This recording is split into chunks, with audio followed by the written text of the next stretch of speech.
Senator Gravel, welcome back to Primo Nutmeg. Thank you for having me. Absolutely. Thank you for being back on the show, especially on such short notice. So, I just wanted to clear up any kind of confusion about your campaign and what's happening at this point. I know that you were kept out of the debates.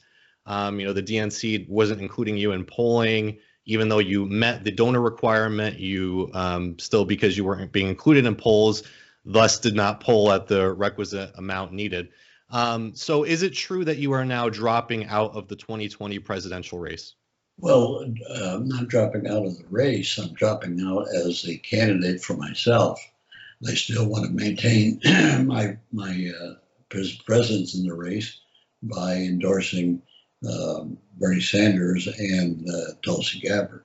So I'll continue in that capacity. I believe that both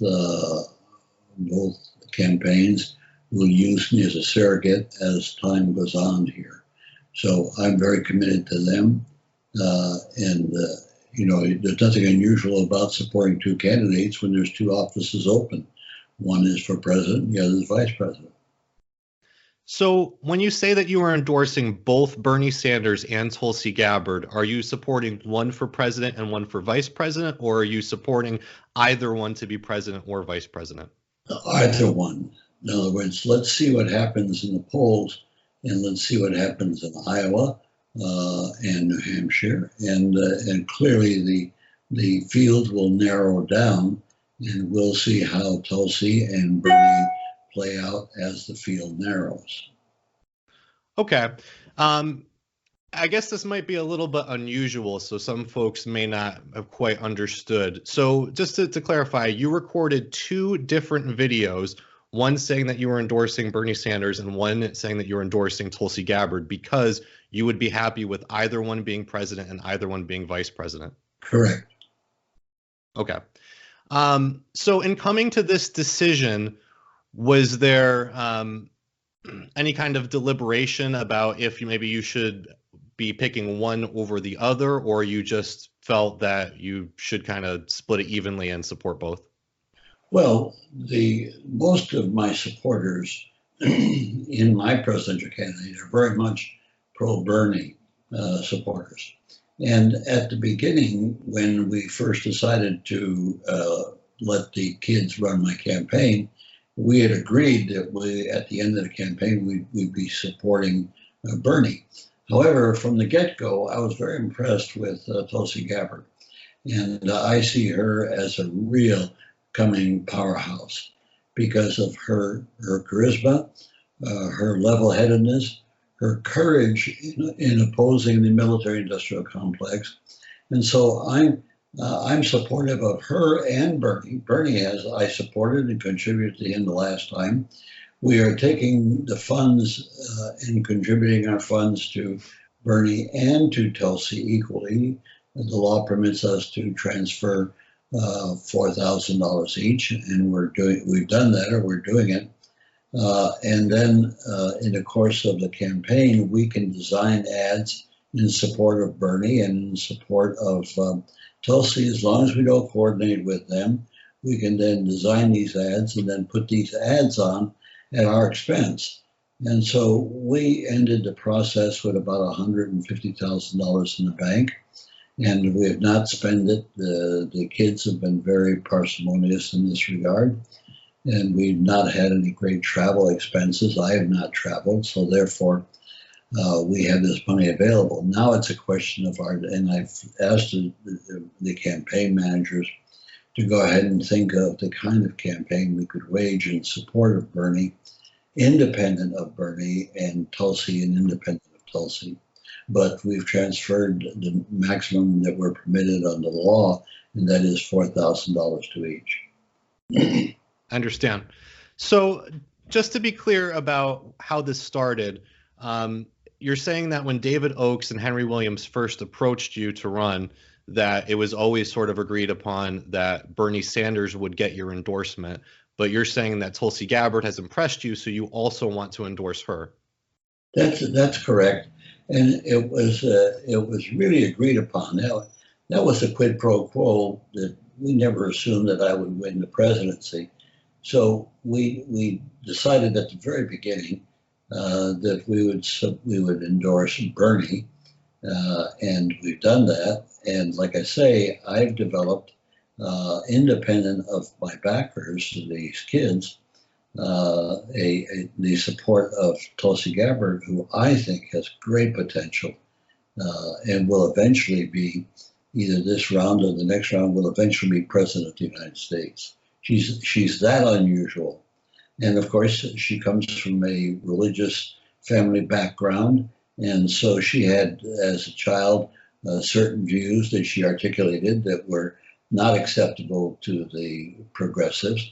But she has since thrown off these views, has apologized for them, and is very much supportive of the progressive agenda. And I've just the other day read over on her platform all of the items. They're essentially the same items as Bernie Sanders endorses. So, from my point of view, ideologically speaking, I don't see much difference between Bernie Sanders and Tulsi Gabbard. Tulsi was the first one to take on the military-industrial complex. Bernie came to that after Tulsi. And so Tulsi had a better foreign policy than Bernie did initially, but Bernie has come around to her foreign policy, and that is to close most of the military bases that exist abroad and to cut down on regime change and sanctions. So, from my point of view, they're both the same. The ideal, in my case, would be one's president, one's vice president, and the vice versa. That makes sense. I'm just curious too, because I know that you've spoken favorably of some other candidates in the race. Were you also considering maybe, endorsing other candidates? I mean, well, since you're at two, why not, also endorse Marianne Williamson or Andrew Yang or Elizabeth Warren or whoever? Well, I certainly admire Elizabeth Warren's positions on issues. That goes without saying. And then, of course, Marianne Williamson. I just have admired her in the past and admire her stance that she's taken at this point. Andrew Yang, I think, makes a credible choice.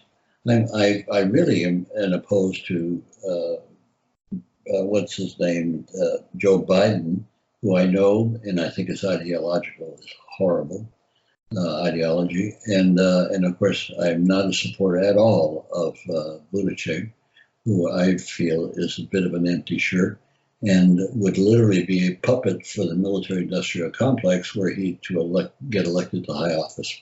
And he leaves the subject alone.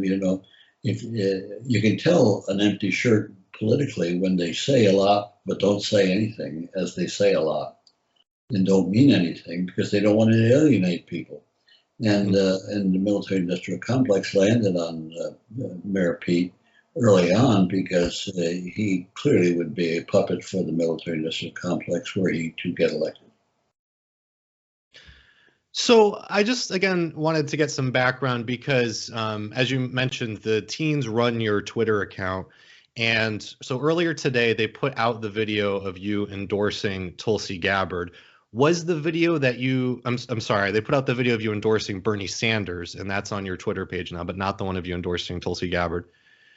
Is the video of you endorsing Tulsi Gabbard the same as the video of you endorsing Bernie Sanders? Is there any difference? Not perceptibly, but they'll be releasing that also. We've given the raw material over to the Gabbard staff, and as we gave the raw material over to the Bernie staff, and this was recorded at my home on Sunday, and so they're obviously releasing them at this point. Okay. It just, there seemed to be a difference because your Twitter account put out the Bernie Sanders video, but I guess you handed off the video to Tulsi Gabbard's campaign to put out. Well, the Tulsi campaign had not requested a video. Bernie did, and we had a video crew come over. And so while the crew was here, I took advantage to cut a endorsement of Tulsi, and they weren't aware of it until it was done. And then I made them aware of its existence, and we made every effort to get it to them early this morning or late last night. I understand. So this video crew, they were from the Bernie Sanders campaign? No, it's a video crew, Sky Whalen, who has been doing a lot of videography for us or for himself. He has a budget to do this and try and see if he can entice a major network to do a documentary on my candidacy. So this was the crew that has been to my home at least now 3 times. Okay. So just another question on this subject, because there was an article that came out yesterday by Gideon Resnick in the Daily Beast saying that you were going to drop out and endorse Bernie Sanders. Have you seen that Daily Beast article? No, I haven't. Okay. There was a quote in there from David Oakes, and I just wanted to read it to you, or the segment of the report. It says, according to Oakes, Representative Tulsi Gabbard's campaign initially tried to seek Gravel's endorsement. Oakes said they tried to, quote, slowball the Gabbard campaign, but Gabbard eventually got in touch with Gravel. Ultimately, they thought it would be more beneficial for the Alaska Democrat to back Sanders, both because he has a better shot of winning the nomination and because of Gabbard's divisiveness among some on the left. Quote, we thought that a Bernie endorsement would be the best move, Oakes explained. We like Tulsi. Tulsi is better than the vast majority of candidates, but we know that Tulsi is most likely going to be dropping out in a few weeks, end quote. And it goes on to say that Gabbard has given no indication that she's going to drop out. Do you know why David Oakes may have been alluding to Tulsi Gabbard possibly dropping out? No, I don't know the source of that. And the rest of David's statement is accurate, but that's not accurate. In fact, the Gabbard, Tulsi is going to be doing a military stint in her obligation on the end of September or thereabouts. And they've asked me if I would be a surrogate, and I said I would. And also, Bernie's people have asked me to be a surrogate, or I'm not sure if they asked me to be a surrogate, but if they do, I certainly would agree. So I really have no problems endorsing both and pushing both. I recognize that Bernie's ahead, and there's likelihood that he will get the nomination before Tulsi, but I would inveigh upon all of my influence to turn around and have Bernie, if he did get the nomination, to select Tulsi as his running mate. I think she would be the ideal in that regard, because I believe eventually she'll be president of the United States. She'll be the one to break the glass ceiling. I doubt that there's any other candidate, and there's quite a number of women running, but I doubt any one of those have the capacity to break the glass ceiling at this point in time.